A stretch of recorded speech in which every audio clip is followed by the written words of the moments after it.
John Russo and George A. Romero's Night of the Living Dead is a movie franchise that started the zombie craze that still goes on to this day. I've never fully dove into the series before, even after loving the trilogy that inspired my all-time favorite game trilogy, so I decided to rewatch them and even buy the comic books based on it, which led me to some of the greatest side stories revolving around Night of the Living Dead. There are so many impressive stories here that have gone unnoticed by the fanbase, and I think it's time to share some of these stories with all of you. I've been meaning to continue reviewing comics, movies, and games like I did before, like a year ago, and this series it's just definitely giving me that push that I've needed. So get ready to start seeing more new videos coming soon based on games, shows, movies, and comics, starting with the Night of the Living Dead series. So the sequel to Night of the Living Dead ended up being Dawn of the Dead, and it focused on other survivors dealing with the undead. The saying goes for the next sequels, so if you ever wanted to know what happened to the main survivors, you'd have to check out the comics revolving around this franchise. Some, if not most of them, were actually created with the help of the co-writer of Night of the Living Dead, John Russo. We'll be taking a look at some of those stories in separate videos. For this one, we're concentrating on Barbara's Zombie Chronicles, a 3-issued comic series created around 2004 and published by Dead Dog Comics. What an edgy name for a comic book publisher. Well, it's definitely got that early 2000s vibe to it. The writer and illustrator for this story was Mark Kidwell, and this Barbara is the one for the 1990 remake of Night of the Living Dead, which is good to know because for me, I personally liked that Barbara more over the one from the original 1968 version. Not to mention the fact that Barbara in the original version stays a damsel throughout the movie and ended up dying by the end since she would not toughen up and fight back like the others. But the weird thing about this comic book story continuation, right off the bat, is that we are shown Barbara in flashbacks from when she was running away from her first zombie encounters, and she looks identical to the original 1968 Barbara instead of the one from the 1990 remake. No idea why she looks this way. Perhaps the writer fucked up? If anything, it's likely to confuse viewers. Anyways, this story takes place after she survived the night at the farmhouse, and now she lives in a fully guarded sanctuary with a large group of survivors. This kind of reminds me of The Walking Dead, where the main characters live in a boarded up sanctuary. But I guess every zombie story needs to include this concept every now and then, right?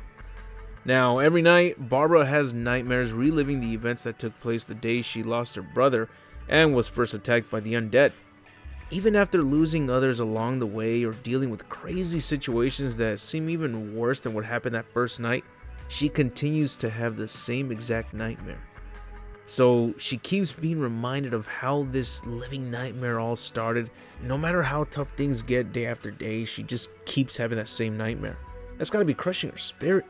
She continues to get through each new dangerous circumstance. Things get worse over time, like with the remake, and yet it's like her conscience wants her to submit and live in fear, rather than to get stronger and adapt to each new situation. She mainly tags along with 4 allies: Derek Morin, Rufus Porter, Laura Martin, and Alexander Quinn. So Barbara and her team occasionally go out for supplies at a nearby grocery store, and one day, to her surprise, she finds a survivor. He happens to be a scientist that had experimented on the undead not too long ago, and he explains that things eventually got out of control after they injected them with a new type of virus, and all the other scientists were attacked. He was lucky enough to escape though, but sadly, those zombies ended up spreading the new virus, and they reached their sanctuary while they were gone and easily managed to make their way through the entire sanctuary and kill each and every one of those survivors that got in their way.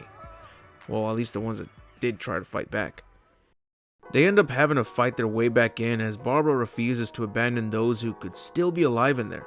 Luckily, she finds the little girl still alive, but unfortunately, she was infected. They also found a room that was locked and full of survivors, but those survivors found no other solution to their new problem, so they ended it for themselves.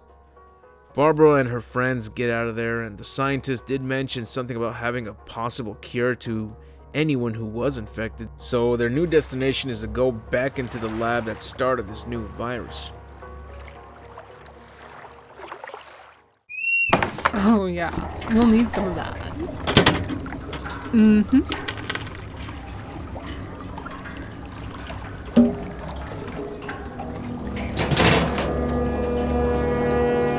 Hey, wait till you see what I got.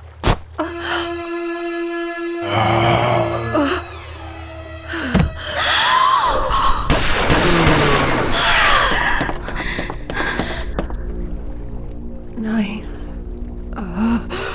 Payback, boss.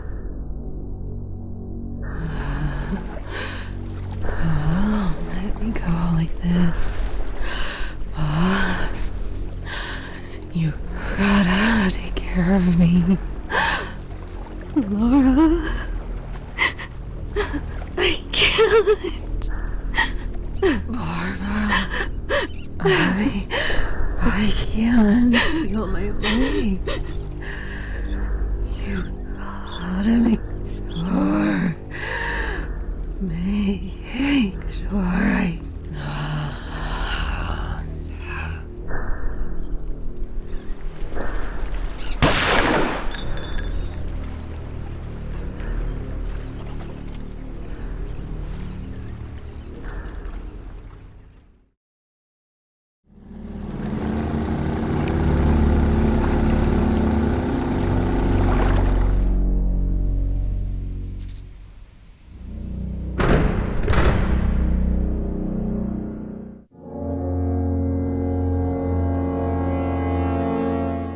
The remaining survivors make their way into the secret lab.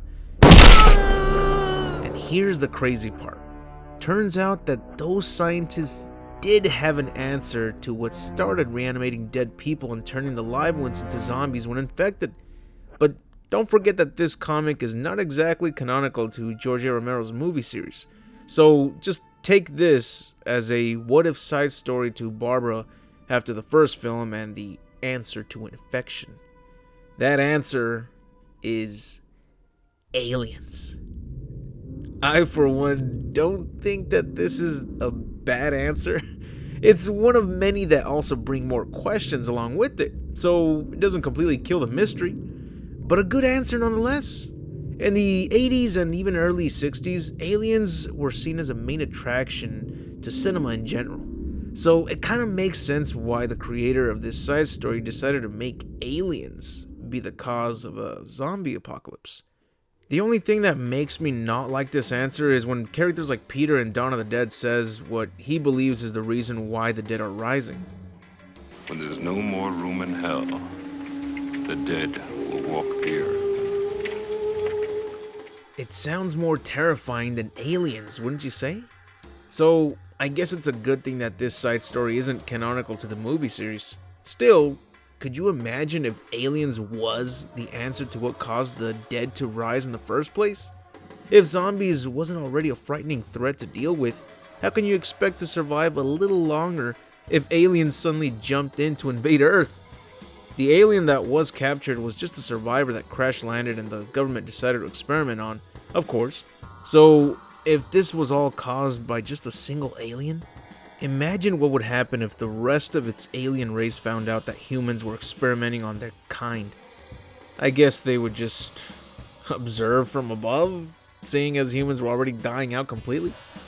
There are more details when it comes to how the alien reanimated corpses and how it all spread, but I think that's as much info as I should say about this story. Check it out if you want to know more details about it. It's a decent side story based on Night of the Living Dead. A short one too. And I say decent because after checking out more comics based on Night of the Living Dead, they only get better and better with both the story and illustration art. Actually, the last thing I'd like to mention is the conclusion to this comic.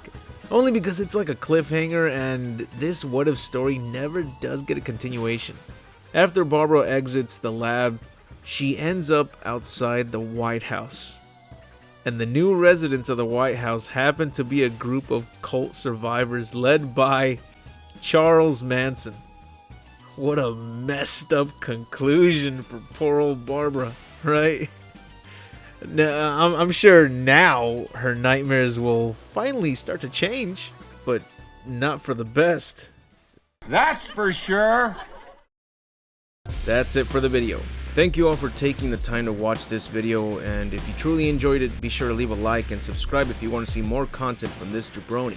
I cover lore videos, facts, movies, and game reviews, all based on my favorite franchises such as Resident Evil, The King of Fighters, Mortal Kombat, Celebrity Deathmatch, The Mask, Dragon Ball, The Terminator, TMNT, and more. I'd like to give a very special thanks to all my Patreon supporters. This video is for you, and I hope you like seeing your name at the end credits of this video. And if you too would like to see your name at the end of a new vid, be sure to join my Patreon, where you also get to receive exclusive videos and updates such as new art panels for my Resident Evil Outbreak comic that I'm working on. Anyways, I'll see you all in the next video, and remember to have an awesome day.